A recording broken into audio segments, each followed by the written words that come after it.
Dear student, good morning. Once again we are here for Morning Star live class. This is the social class for standard 7. Chapter number 1, when, where and how. And today's topic is many names of Indian subcontinent, यानी कि भारत के अलग अलग नाम. तो look at earlier we have discussed about the division of history and significant events that shaped the history of medieval India. इन दो topics के बारे में हम लोगों ने लास्ट लेक्चर में स्टडी की थी. अब इसमें हम लोग इंडियन सब कॉन्टिनेंट्स के कितने जो है किस आधार पर विभिन्न तरह के नाम दिए गए उसके बारे में स्टडी करेंगे. तो look at your book page number 3. The many names of the Indian subcontinent. The Indian subcontinent has been known by different name over the countries. The name changed over time as did the area these names referred to. For example, the term Hindustan was used by early Arab chronicles to refer to the land that lay between the rivers Jhelum and the rivers Yamuna and Ganga. However, today we use it to refer to the entire country. The following table lists the alternate name by which India was known over the years, their respective meanings and the earliest known texts or cultures in which they were mentioned. Okay, एक chart आपको बना करके page number 3 पे आपको दिया गया है, जिसमें सबसे पहले जो प्राचीन नाम था भारतवर्ष. ठीक, भारतवर्ष. ये रेफरेंस, ये भारतवर्ष नाम आपको कहाँ कहाँ मिलता है? तो पुराणों में और महाभारत में आपको ये भारतवर्ष का नाम मिल जाएगा. और इसका मतलब क्या होता है? The land of king Bharat, है ना, यानी कि राजा भरत का जमीन.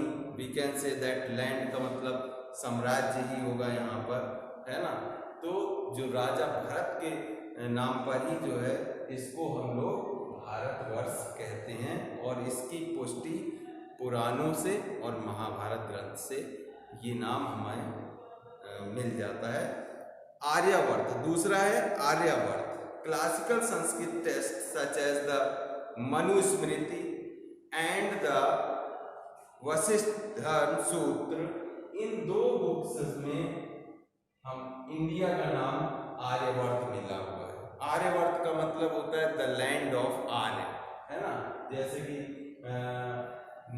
पहले कौन भारत आए थे? आर्य लोग, है ना. नॉर्थ इंडियन और the expense between the Vindhyas and the Himalaya, जिन्होंने विंध्य और हिमालय पर्वत पर सबसे पहले आकर के अपना जो है निवास स्थान बनाया था. इसका मतलब वो कौन थे? आर्य लोग थे. तो उन्हीं के नाम के आधार पर इसको आर्यवर्त के नाम से जाना जाता है. दूसरा है हिंद या हिंदुस्तान, है ना. पार्सियन एंड अरबिक लिटरेचर में इसे हिंद या हिंदुस्तान कहते हैं, यानी कि लगभग मेडिवल पीरियड में, यानी मुगल साम्राज्य में इसे हिंद या हिंदुस्तान के नाम से जाना जाता था. इस क्यों कहा गया? क्योंकि इसे हिंदुओं की जमीन समझा जाता था, क्योंकि यहाँ पर ज़्यादा कौन थे? जैसे ही एंशियंट पीरियड में क्या था? ज़्यादातर हिंदू साम्राज्य था. फिर मेडिवल पीरियड में आए तो हिंद और अरब और पार्सियन लैंग्वेज में इसको जो जितने भी लिटरेचर है उसमें हिंद और हिंदुस्तान कहा गया है, क्योंकि वो मानते थे कि ये हिंदुओं की जमीन है. Okay. Indica written by ancient Greek historians refers to the river Indus and surrounding areas, यानी कि इंडस रिवर के, है ना, के आधार पर इसको जो है कुछ लोगों ने इंडिका भी कहा है. तो इस तरह से ये सारे नेम हैं जो प्राचीन समय में, और उससे वो किस आधार पर कहे गए वो आपको आपकी बुक में ठीक तरीके से चार्ट में समझाया गया। तो भारतवर्ष, आर्यवर्त, हिंद, हिंदुस्तान या इंडिका, ये हमारे देश के प्राचीन नेम थे। Now come to the next topic, sources of medieval history. यानी कि मेडिवल हिस्ट्री को जानने के लिए हमारे पास क्या क्या सोर्सेज अवेलेबल है। तो हिस्ट्री को जानने के लिए मेनली दो सोर्सेज इंपॉर्टेंट होते हैं, एक तो आर्कियोलॉजिकल सोर्स है और दूसरा लिटरेसी सोर्सेज, है ना। लिटरेसी सोर्स में क्या आता है? लिटरेसी सोर्स में एक तो inscriptions, manuscripts and books, right. तो और आर्कियोलॉजिकल सोर्स में tools, weapons, poetry, jewellery, clothes, seals, paintings, sculptures, coins, monuments, इन सब चीजों को रखा जाता है। ये हमारे आर्कियोलॉजिकल यानी कि पुरातात्विक स्रोत हैं। और लिटरेसी सोर्स में इंस्क्रिप्शंस, है ना, ये लिखित सोर्स में इंस्क्रिप्शंस एंड मैन्युस्क्रिप्ट। इंस्क्रिप्शंस क्या है? शिलालेख, यानी कि पत्थरों पर लिखे हुए, है ना, बड़ी बड़ी शिलाएं। जैसे हम लोग होर्डिंग्स देखते हैं आजकल, तो पहले होर्डिंग्स होती नहीं, तो राजा किसी भी ऑर्डर को लिखवाने के लिए पत्थर के स्लेट नुमा या बड़े बड़े पत्थरों का यूज करते थे, जिस पर खुदाई करके वो चीजें, सुंदर विचार या कोई आदेश निर्देश लिखाए जाते थे और उसे नगर के चारों तरफ लगा दिया जाता था। मॉन्यूमेंट्स के इंस्क्रिप्शन के बाद आपका आता है मैन्युस्क्रिप्ट। मैन्युस्क्रिप्ट इंस्क्रिप्शंस, मैन्युस्क्रिप्ट क्या होती थी?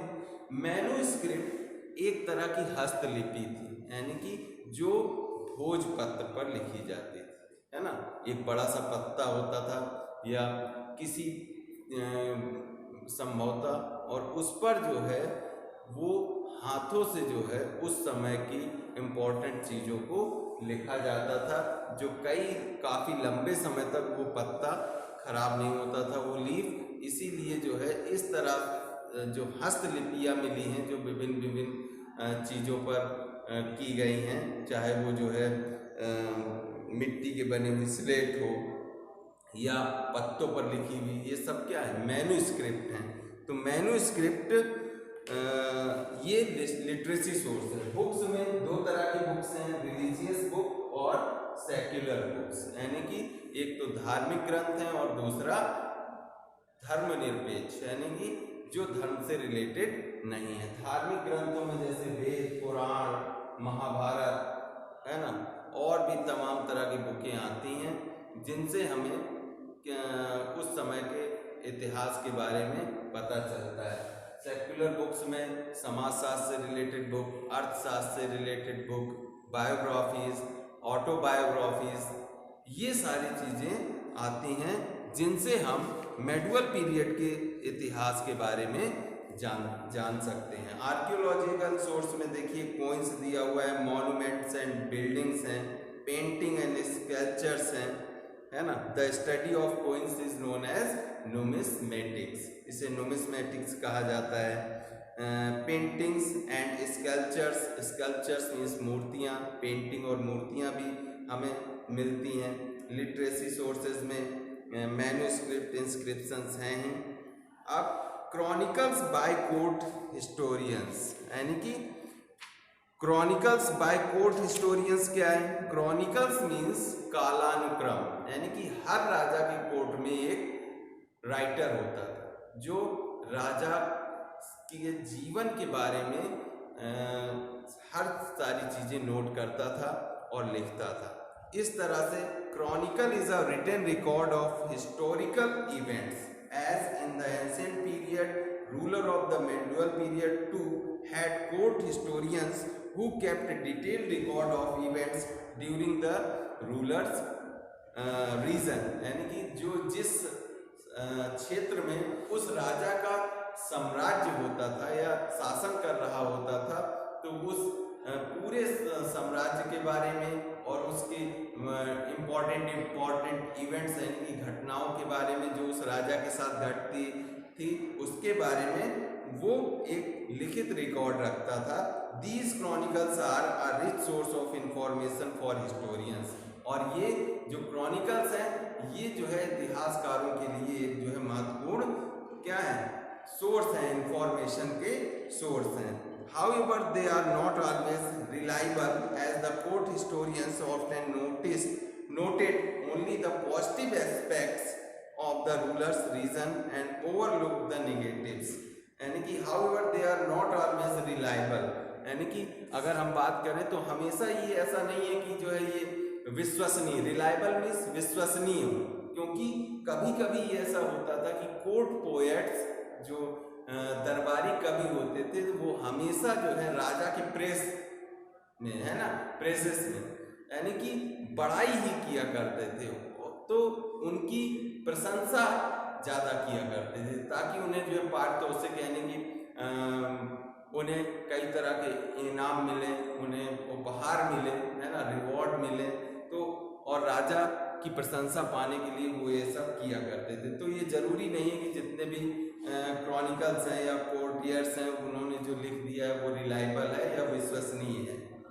सम of the important chronicles of the medieval Indian histories are, यहाँ पर एक चार्ट बना हुआ है जिसमें जो क्रॉनिकल्स हैं यानी कि क्रॉनिकल्स हैं वो जो है उस इम्पोर्टेंट क्रॉनिकल्स उनकी लिस्ट दी गई है। जैसे कि name of the text Vikramdev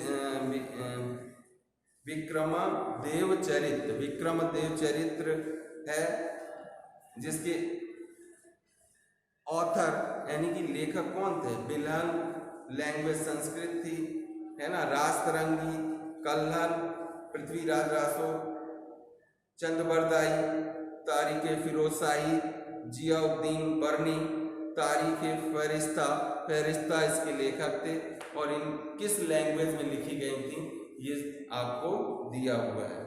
dear student, biographies and autobiographies के बारे में हम लोग कल आपसे चर्चा करेंगे कि ये बायोग्राफीज क्या होती थी और ये ऑटोबायोग्राफीज क्या थी। ये भी एक लिटरेसी सोर्स का एक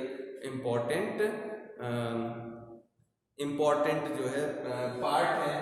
इस तरह से हम लोग देखते हैं कि सोर्स ऑफ मेडिवल हिस्ट्री को जानने के लिए आर्कियोलॉजिकल और लिटरेसी सोर्स दोनों इम्पोर्टेंट हैं। आर्कियोलॉजिकल सोर्स में से ये सारे सोर्सेस और लिटरेसी सोर्स में inscription, manuscripts and books are very important.